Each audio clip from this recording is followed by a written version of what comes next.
One, two, three.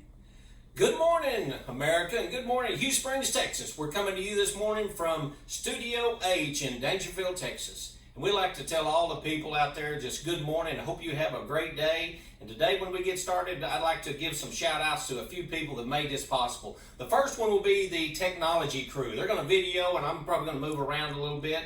And also the hair crew that fixed my hair, the wardrobe, and all those other crews that make this possible. But most of all, I'd like to give a shout out to the 8th grade Hugh Springs students, and just to let you know that you are missed. And we're going to use a little bit of technology here, so I'm going to pause for just a second. And Alexa, play I Like to Move It.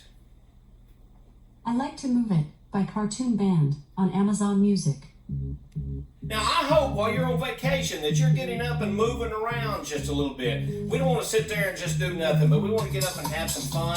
I've been up doing things around my house that I haven't done before, and it's just fun to get up and move around. So there's going to be this shout out here for the Hugh Springs kids, and I want you to know that you are missed. Alexa, stop.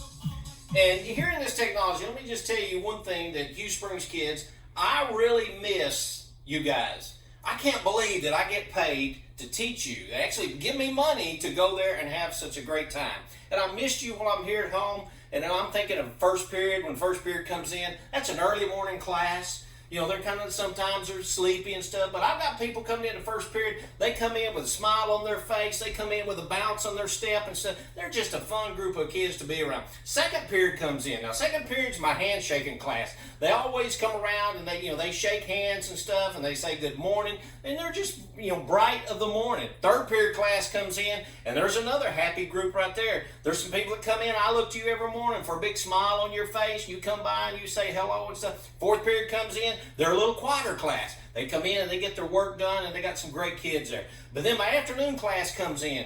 And there are some girls that come in the afternoon. When they come in, one of the first things they do when they come through the door, they'll shout out, "Sixth period, good afternoon." Well, let me just tell you, I really appreciate that, and I've got some good memories from that. Now, I know we're in a little different situation here, where you're at home and stuff, and you've been told over and over again about washing your hands.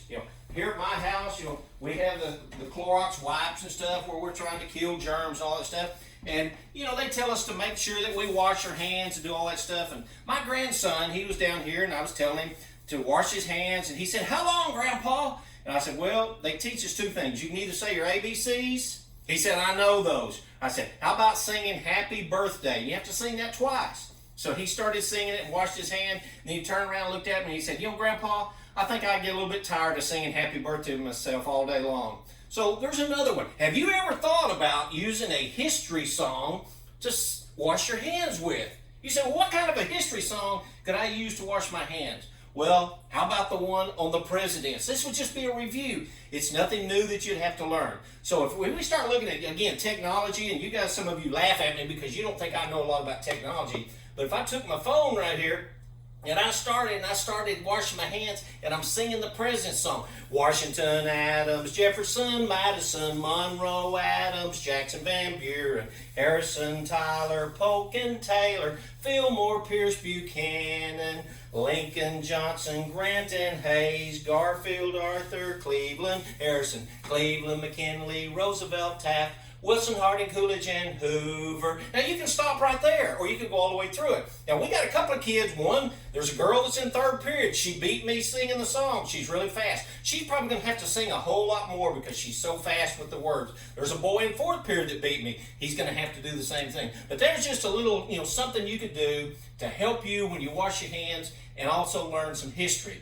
Well, today we're going to talk about something that I sent home, and I'm sure you guys are just thrilled to death being at home maybe, but hopefully you're going to get back and you're going to be better. So I've got my little friend right here. This is vitamin C. So I'm doing everything I can to stay well, and I'm doing everything I can to help you stay well academically. So we've sent home a packet here, and you've got 2 weeks of work. And I want to go through this and just explain it to you. It's pretty easy, but hopefully it'll help you if you have some problems with it. Now on the first one here, this is called the Eras Review.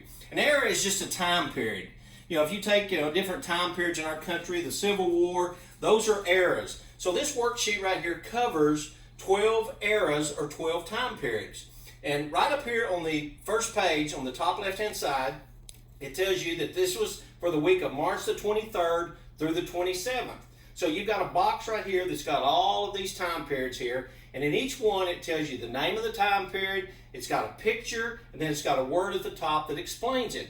So as you start to do this worksheet, you're going to use this top left-hand side to answer all these questions. Now I'm going to run through the worksheet with you guys. If you look right over here, the first one says, fill in the chart with the era, picture, and the key word. So really what that's saying copy everything that you see here over here into this. All right, so you'll copy that and it'll just give you a little bit of idea on all the different eras. When you get down to the middle one on the left-hand side, it says fill in the missing items, okay, in the chart below. Make sure every box has an era, a picture, and a key. So you'll look at this box right here, and whatever's missing out of that, you'll look up here and you'll just transfer that into that. All right, over on the right-hand side right here, it says fill in the missing key words. So there's going to be a key word, and I've done the first one for you right here. So if you look at the top, this word was missing. I'm going to go right up here, find the key word, and put it in here. The second one, you do the same thing. All right, the next one, it says fill in the missing pictures. Now, I think you're smart enough to know what a picture is. You know how to draw. I've been up the board many times, and I've given you lessons on how to draw. So you've seen how to do a little bit of artwork here. So the first one, it's got your key words, it's got the explanation, and then it says put in the missing picture. So down here, you'll just look at the picture, go right up here, draw the picture to the best of your ability. Remember, if you have to use something, stick figures, that's okay, that'll work. The last one over here says fill in the missing eras. So the eras is the time period. For example, in this first one, it talks about exploration. Remember the very beginning of the year, we talked about explorers going around exploring. They're looking to see what they can find. They're not settling there yet. They're just checking things out. So you're going to look up here and you're going to fill in the era that's down here. Then go down to the very bottom. Again, you look down here and then just go to this box right up here, and that will help you with that. All right, the next one, you go to the second page. It will tell you when we get to the second page right here. All right, it will whoops, I just threw the wrong one away right there. All right, it will tell you to look at your graph up here, look at your box up here, then down below, let me read the directions. It says follow the directions below. In the chart below, explain why the selected keyword belongs to the era, write in complete sentences, and follow the format in the example. So you have two examples right here. Remember I told you had 12 eras? Well, 2 of those have been filled in. For example, the first one says exploration. The key word is discovery, and then you're actually telling what that's doing. It said, during the exploration era, Europeans discovered a new land. So discovery is your key word. Now, you will use this information right up here to fill these in. The first 2 are done. You'll start with the third one. I'm going to help you with the third one. The third one says American Revolution. The key word is country. So you look up here at the box, you say American Revolution and country, and then you'll start out during the American Revolution, and then you'll tell a little bit about it. Now, in the last few pages, I've given you copies of the notes. This is actually a PowerPoint. So if you look at American Revolution, it's down here on the bottom left-hand side. It will tell you some information that you could use to fill in that third line right here. Now, this is all the work for week number 1. Now, it's not going to take you that long to do, and guys, I need you to do this. It's a good review for you, and I will come back next week with another video on how to do week number 2 paper. I just want you guys to know that you are really, really important, and I know this is a tough time. It's tough for me. You know, I sit around the house and I want to go to school. I miss going to school. Again, imagine having a job someday where you get paid to go do something you love, and you know what makes me love it? First of all, the kids that are there. You guys are great, wonderful kids. You make my day. I miss you, and we're going to be back at school before you know it, and I hope you guys all do well. From this week on, work your best. Get all your work done. Get it turned in. Just want you to know from Studio H, we will see you again. Bye-bye.